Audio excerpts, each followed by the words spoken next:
Saat ini alhamdulillah kita telah berada di bulan Rabiul Awal, bulan yang di dalamnya kita selalu diingatkan dengan kelahiran seorang manusia yang mulia nasabnya, terpuji sifatnya, dan sangat sempurna dan agung akhlak dan perilakunya, yaitu baginda Nabi Muhammad SAW. Sedemikian hebatnya kualitas akhlak Nabi Muhammad SAW sehingga beliau menjadi nabi terbaik dari kalangan ulul azmi dan menjadi pemimpin seluruh para nabi, bahkan seluruh umat manusia semenjak dari Nabi Adam alaihissalam hingga umat Islam yang terakhir yang nyawanya dicabut menjelang hari kiamat nanti. Allah Subhanahu wa taala, zat yang maha agung dan mulia, juga memberikan pengakuan atas kebesaran jiwa, kemuliaan akhlak, serta ketinggian sifat-sifat baginda Nabi Muhammad Rasulullah sallallahu alaihi wasallam dalam firman-Nya dalam Quran surah Nun ayat yang keempat, wa innaka la'ala khuluqin adzim, dan sesungguhnya engkau Muhammad benar-benar berbudi pekerti yang luhur. Hadirin jamaah Jumat yang dirahmati Allah, dengan akhlak yang sedemikian agungnya, pribadi yang sangat konsisten melakukan apapun yang beliau ajarkan kepada umatnya, beliau menjadi sebuah contoh hidup yang menjadikan para sahabat saat itu untuk dengan sangat mudah memahami maksud-maksud ayat-ayat Al-Quran dalam berbagai momen, situasi, maupun berbagai macam peristiwa.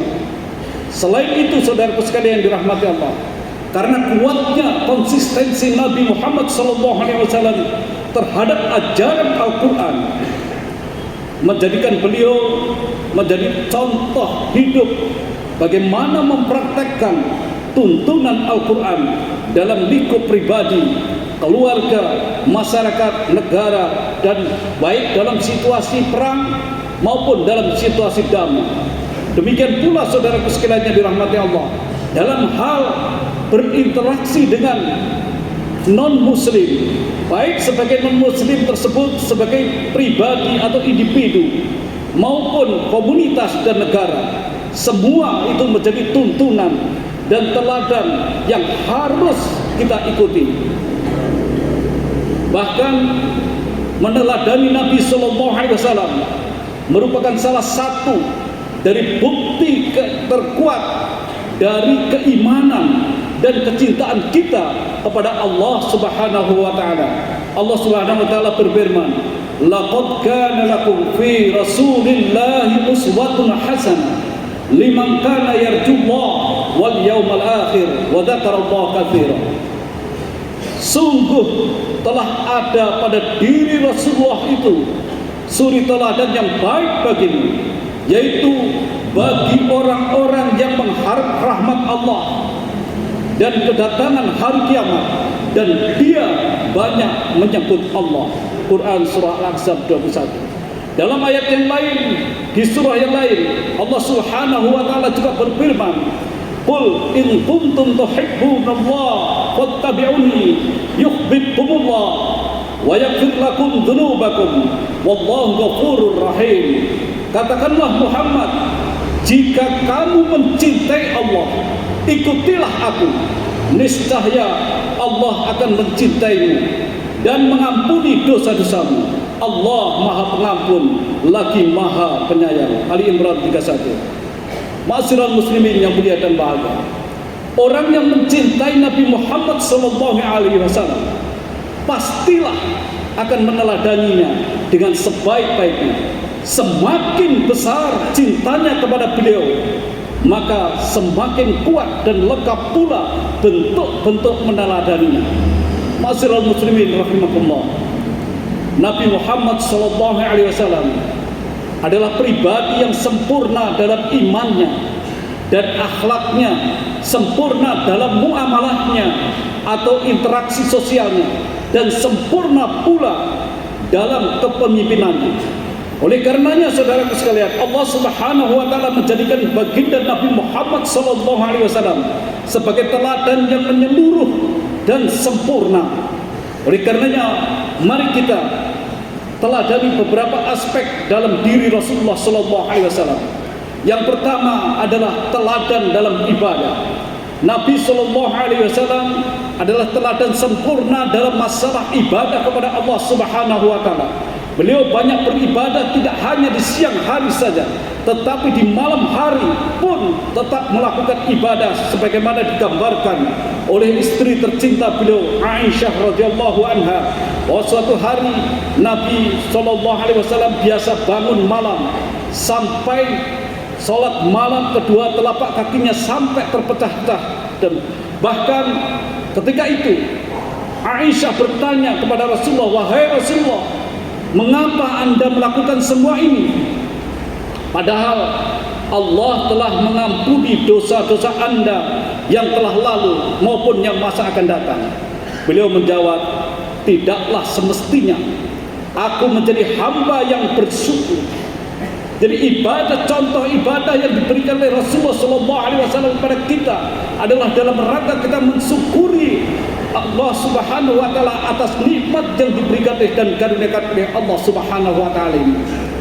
Bukan semata-mata kita hanya mengabdi belaka, tetapi merupakan rasa syukur kita kepada Allah Subhanahu wa taala. Selain itu saudaraku sekalian, beliau juga senantiasa selalu mengingat Allah Subhanahu wa taala dalam segala kondisi dan keadaan. Beliau selalu berpikir setiap keadaan. Hal ini saudara sekalian bisa diketahui dari berbagai hadis yang memang menghasung kaum muslimin, menganjurkan kaum muslimin untuk selalu banyak berzikir kepada Allah Subhanahu wa taala. Karena dengan selalu mengingat Allah Subhanahu wa taala, hati kita akan menjadi tentram. Dengan selalu mengingat Allah Subhanahu wa taala, kita akan merasa selalu dalam pengawasan Allah Subhanahu wa taala, sehingga kita terjauh dari perbuatan-perbuatan keji dan mungkar. Hal itulah yang dicontohkan oleh Rasulullah SAW dalam hal ibadah. Beliau adalah seorang yang sudah diampuni dosa-dosanya, baik masa yang lalu maupun masa yang akan datang, tapi beliau tetap tekun dalam melakukan ibadah kepada Allah Subhanahu wa taala.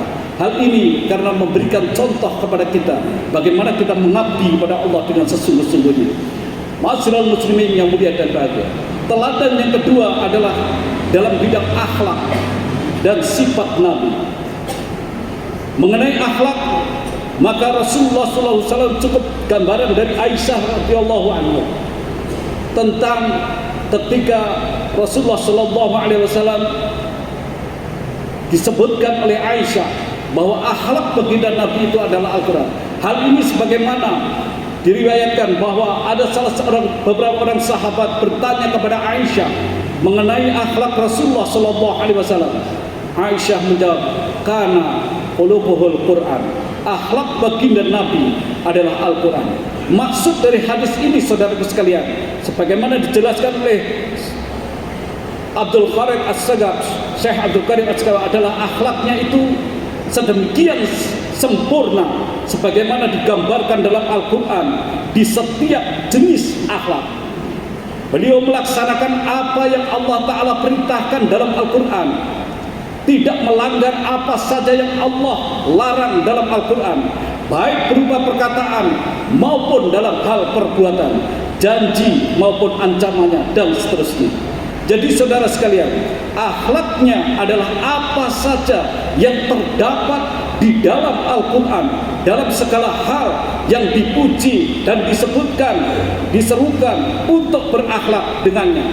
Beliau menghiasi dirinya dengan Al-Quran, dan apa saja yang diminta untuk dijauhi, beliau menjauh darinya. Dari sini saudaraku sekalian, bisa kita simpulkan bahwa Al-Quran adalah sumber dari akhlak yang mulia. Hadis ini juga mengisyaratkan agar kita beradab dengan adab Al-Quran dan berakhlak dengan akhlak Al-Quran, mengambil petunjuk dari Al-Quran, melaksanakan perintah dan menjauhi segala larangannya juga dari Al-Quran. Inilah teladan yang diberikan oleh Rasulullah SAW, terutama dalam bidang akhlak yang disebutkan oleh Aisyah. Akhlak baginda Nabi adalah Al-Quran. Yang ketiga, saudaraku sekalian, teladan dalam urusan keluarga. Dalam sebuah hadis yang diriwayatkan oleh Ibnu Abbas radhiyallahu anhuma, dalam Nabi SAW bersabda, khairukum li ahlihi wa anna khairukum li ahli. Orang yang paling baik di antara kalian adalah yang paling baik kepada keluarganya, dan aku adalah yang paling baik di antara kalian kepada keluargaku. Hadis riwayat At-Tirmidzi. Syekh bin Baz rahimahullah taala, beliau mengatakan yang dimaksud dengan ahlihi di sini adalah keluarganya, adalah istri-istrinya, anak-anaknya, dan ibu dan ayahnya. Sedangkan menurut Syekh Abdurrahman Mubarakfuri, penulis Sirah Nabawiyah, saat menjelaskan makna hadis ini, beliau mengatakan maksudnya adalah anak dan istrinya dan yang memiliki hubungan rahim dengannya. Ada juga ulama yang berpendapat para istrinya dan anak-anak kerabatnya itulah semua ahlul bait Nabi, keluarga Nabi. Hal ini menunjukkan kebaikan akhlak seseorang, dan Rasulullah SAW adalah orang yang paling baik pergaulannya dengan keluarganya pada tataran akhlak yang paling agung tersebut. Hadirin ma'asyiral muslimin yang mulia dan bahagia. Sementara teladan yang keempat adalah dalam urusan sosial. Nabi SAW adalah orang yang paling baik pergaulannya dengan masyarakat. Beliau bersikap tawadu dan peduli serta perhatian kepada semua orang, bersikap penuh kasih dan ramah bahkan kepada anak-anak kecil sekalipun, termasuk juga kepada orang-orang yang sudah tua. Beliau tetap tawadu dan ramah kepadanya.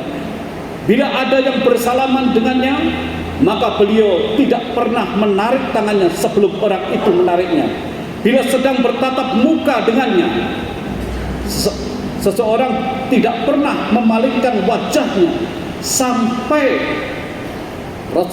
orang tersebut memalingkan wajahnya terlebih dahulu. Dan beliau, saudaraku sekalian, belum pernah menjulurkan kedua kakinya di hadapan orang yang sedang duduk bersamanya. Hal ini sebagaimana diceritakan oleh Anas bin Malik radhiyallahu anhu dalam hadis yang diriwayatkan oleh Imam At-Tirmidzi radhiyallahu anhu. Cukuplah firman Allah yang menggambarkan betapa mulianya Nabi Muhammad sallallahu alaihi wasallam, hubungannya dengan para sahabat dan tetangganya dalam kehidupan bermasyarakat. Laqad ja'akum rasulun min anfusikum azizan 'alaihi ma 'anittum harisan 'alaikum bil mu'minina raufur rahim. Sungguh telah datang kepadamu seorang rasul dari kaummu sendiri, berat terasa olehnya penderitaanmu, sangat menginginkan keimanan dan keselamatan bagimu, amat belas kasih lagi penyayang terhadap orang-orang mukmin. Quran surah 9 ayat 128. Dan yang terakhir, saudaraku sekalian, adalah teladan dalam hal kepemimpinan. Baginda Nabi Muhammad SAW dalam masalah kepemimpinan atau leadership, maka beliau adalah pemimpin yang paling adil yang pernah dikenal dalam sejarah kemanusiaan. Beliau sangat tegas dan konsisten dalam menjalankan hukum Allah Subhanahu wa taala, hukum yang datang dari Zat yang Maha Adil, yang paling mengetahui apa yang terbaik dan paling bermaslahat buat para makhluknya. Tidak mungkin ada kedoliman walaupun sedikit pun dalam hukum Allah Subhanahu wa taala. Bila hukum Allah ini dijalankan dengan sangat konsisten oleh seorang pemimpin dalam kehidupannya bermasyarakat, pastilah masyarakat tersebut akan merasakan keadilan hukum benar-benar tegak di tengah-tengah kehidupan mereka, dan sirnalah kedoliman tersebut. Sekedar satu bukti dari sekian banyak bukti yang ada tentang ketegasan dan konsistensi Rasulullah Muhammad SAW terhadap hukum Allah Subhanahu wa taala adalah kisah yang disampaikan oleh Aisyah radhiyallahu anha. Beliau menceritakan bahwa sesungguhnya orang-orang Quraisy pernah mengkhawatirkan keadaan wanita dari Bani Makhzum yang mencuri, maksudnya tertangkap telah mencuri. Mereka berkata, siapa yang bisa melobi kepada Rasulullah SAW tentang wanita ini? Mereka menjawab, siapa yang berani bicara kepada beliau kecuali Usamah bin Zaid yang dicintai oleh Rasulullah SAW. Maka Usamah pun berbicara kepada Rasulullah SAW untuk membebaskan wanita itu dari hukuman. Rasulullah SAW kemudian bersabda, apakah kamu hendak memintakan pengampunan dari hukuman berkaitan dengan hukum Allah? Rasulullah SAW lalu berdiri dan berkhutbah, wahai manusia, sesungguhnya yang menghancurkan orang-orang sebelum kalian adalah jika ada orang yang memiliki kedudukan di antara mereka melakukan pencurian, mereka bebaskan. Namun jika yang mencuri adalah orang yang lemah, rakyat biasa, maka mereka menegakkan hukum atas orang tersebut. Demi Allah, sungguh jika Fatimah binti Muhammad mencuri, aku benar-benar akan memotong tangannya. Hadis riwayat Al-Bukhari dan Muslim, hadis nomor 1688. Hadirin yang mulia dan bahagia, itulah beberapa teladan yang dapat kita aplikasikan dalam kehidupan kita sehari-hari, baik dalam kehidupan keluarga, kehidupan bermasyarakat maupun bernegara, bangsa dan bernegara ini. Mudah-mudahan kita semuanya diberi kemampuan oleh Allah Subhanahu wa taala untuk meladani Rasulullah dalam segala aspeknya, sehingga kita menjadi manusia yang mendapatkan rahmat dan barakah dari Allah Subhanahu wa taala. Barakallahu wa lakum fil Qur'anil azim wa nafa'ana wa iyyakum bima fihi minal ayati wa dzikril hakim. Wa taqabbal minni wa minkum tilawatahu innahu huwal ghafurur rahim wa qur fighfir warham wa anta khairur rahimin.